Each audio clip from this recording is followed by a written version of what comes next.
And I was chatting with Eric, and when we're as candidates, we're always talking about our schedules because that's the only thing that we can talk about. And needless to say, he said, "Oh, I'm going to be in Howard County this weekend." I said, "You are? What's happening in Howard County?" And so I look on and I say, looks like I got some spare time to get to Howard. And before I knew it, y'all had already posted I was going to be there. So I was committed. I was committed. But I'm so glad. I'm so glad that I'm here. And I always tell people throughout the state, Howard has a special place in my heart. And the reason being is because many of you all look at my name, DeJear, and you're like, how do you pronounce this? Well, my maiden name was Howard.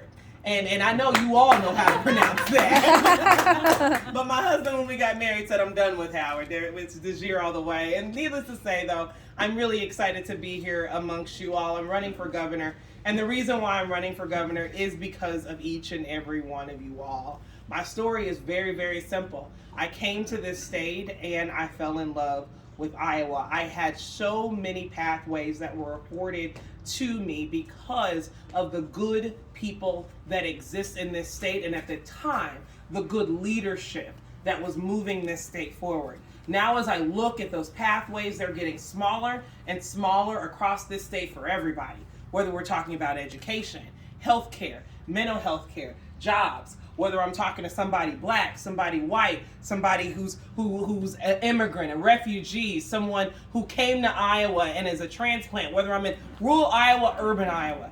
The issues that people are talking about consistently across this state are more of those that we share versus less of those that we don't share.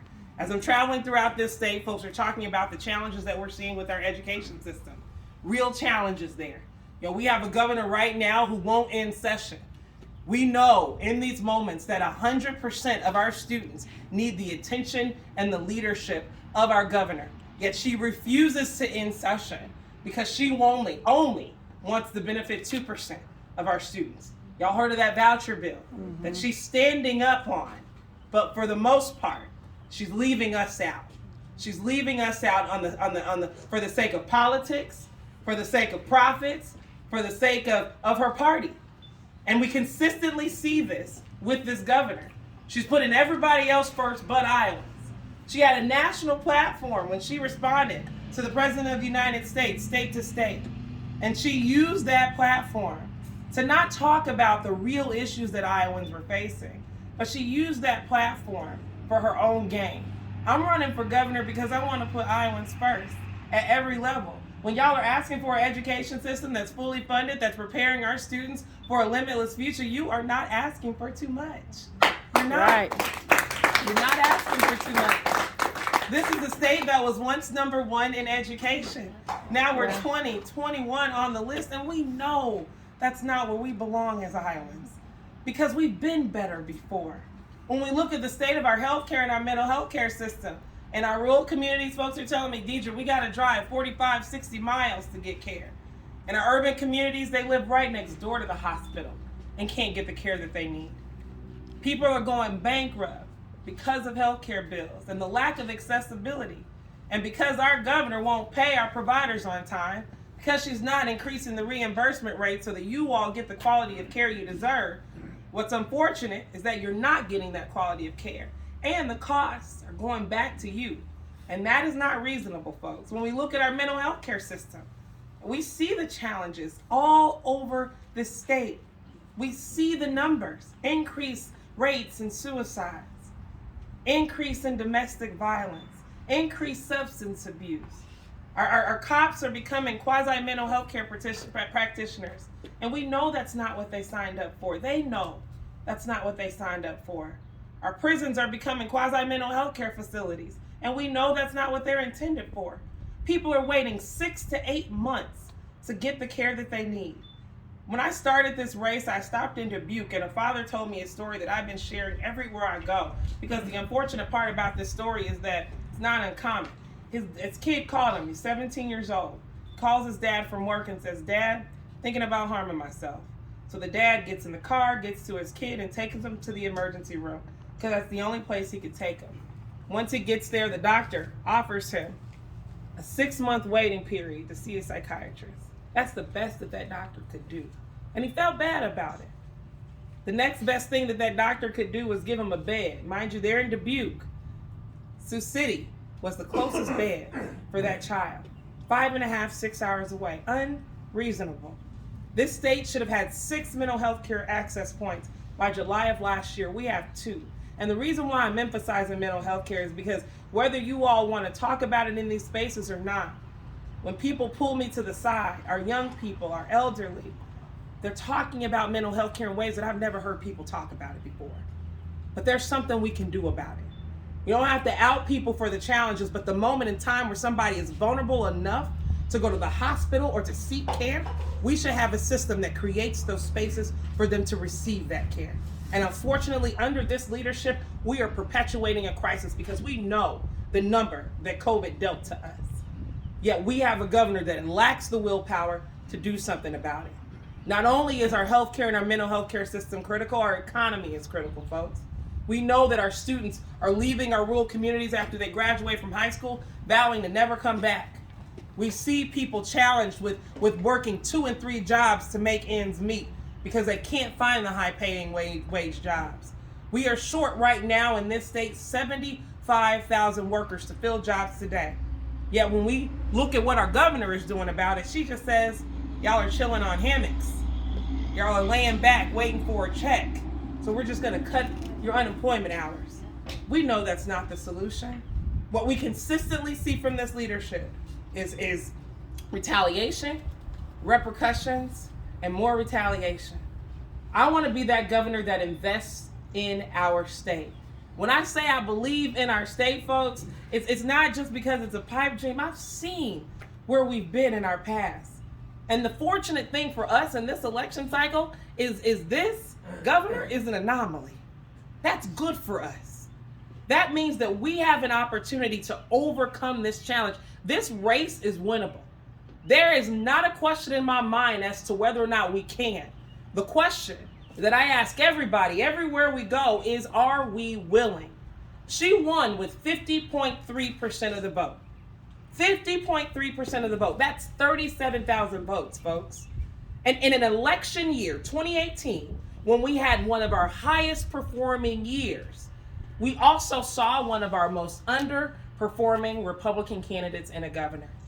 So the question is, where do we get those numbers? Well, in that same year, amongst 18 to 34-year-olds, Democrats, less than half of them showed up. I know we can do better than that because I was a part of that age group back then. And we've done better than that. Amongst our communities of color, less than half of those folks showed up. I was responsible for us doing better than that in 2012 when I worked on the Obama campaign. I know we can do better than that in this cycle. I know we can. And then amongst independents, we saw less than half of independents showing up. So how do we get this done? Well, we don't get it done with just me. Not on my back and my back alone. We are the Democratic Party. We are fans of collective action, building consensus. I do this with each and every one of you all by my side in this race. I know a lot of y'all say, good luck, good luck, good luck. And if you haven't heard me say it already, I don't need luck if I have you. You all are the critical messengers that are going to move this state forward. Now, we may not be able to win Howard County the way we want to win, but the way we connect with people in this county is going to have impacts on the entire state. We need you all engaged in your communities. I know we've been doing a lot over the last several years fighting to prove a point. What does that mean? Y'all have done it. Y'all been on Facebook, on Instagram. Some of y'all have been banned from Easter because you were talking about politics and you weren't supposed to. We've been fact-checking folks, telling people what the truth is, because as Democrats, we believe in that truth, and there is nothing wrong with that.